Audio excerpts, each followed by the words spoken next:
Alright, so today is the day we're going to change the inverter out from a modified sine wave, which we've been using up until now, just over a year. It was the one that was already here, and now we're going to change it out to a pure sine wave inverter.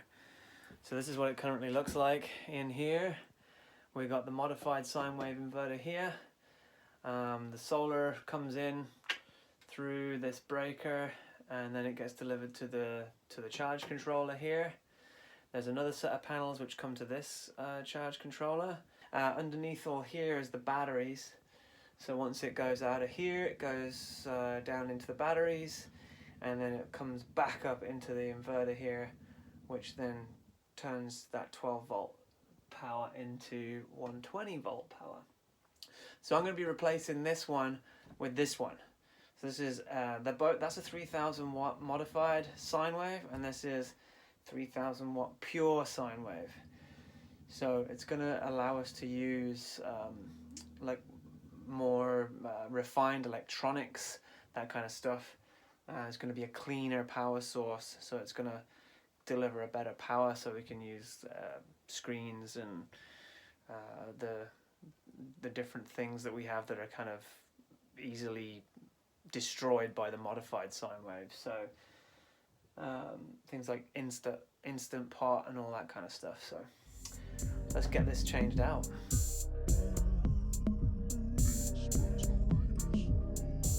Alright, so that one's out.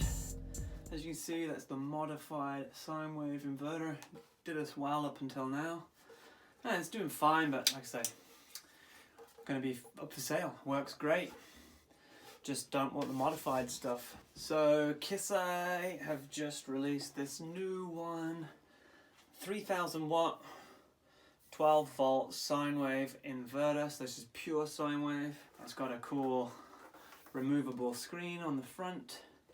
It's got 2 ports here to plug in, and then there's a hardwired one under here.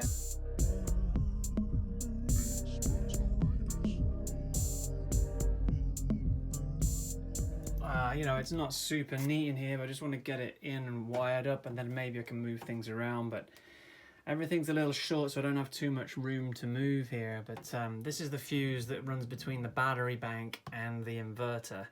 So this is 250 amp. I should have a slightly higher amperage here for this 3000 watt at 12 volts, but we're not going to be fully using 3000. It's just in case I go over the 2. Which is what the model below this is. So 250 amp heading into the positive here, and then we got the negative here. I've disconnected this removable front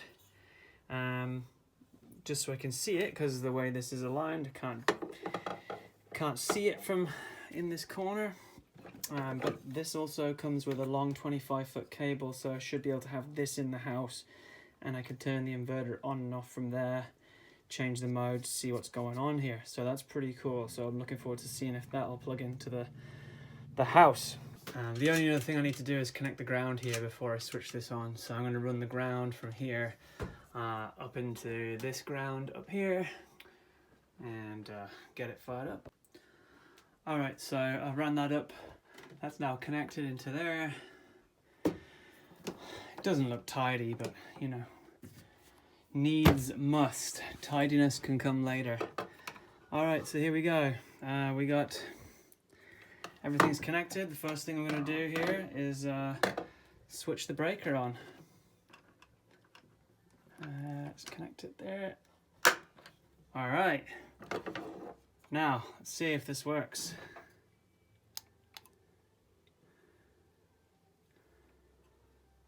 Do I have to hold this down? Alright.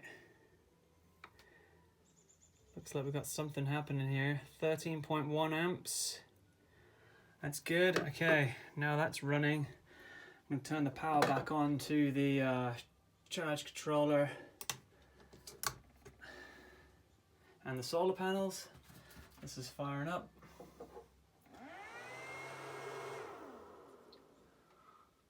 And that's saying 13.1 across the battery, which is matching this over here.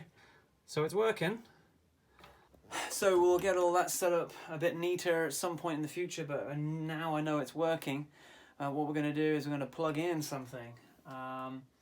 So let's give this a go. So this cable runs to one side of the house and this one runs to the other. So we've got the house split out into two. So this one here is the kitchen. I'm going to give that a blast first, go see if that's working.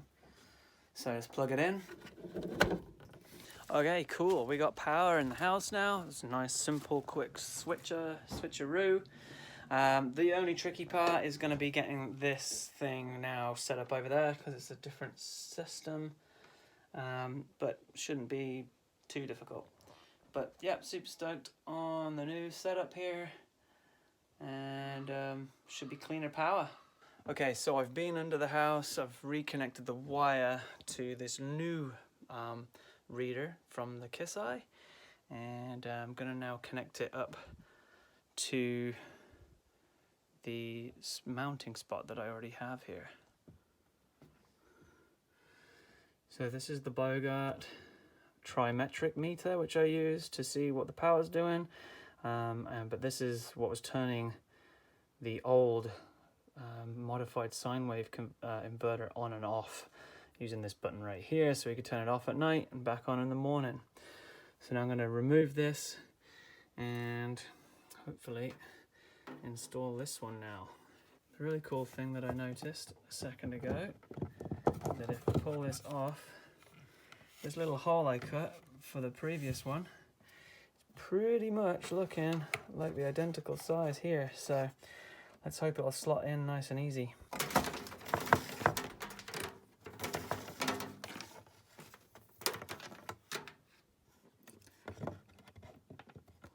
Oh man, oh, it's just that tiny bit too tight.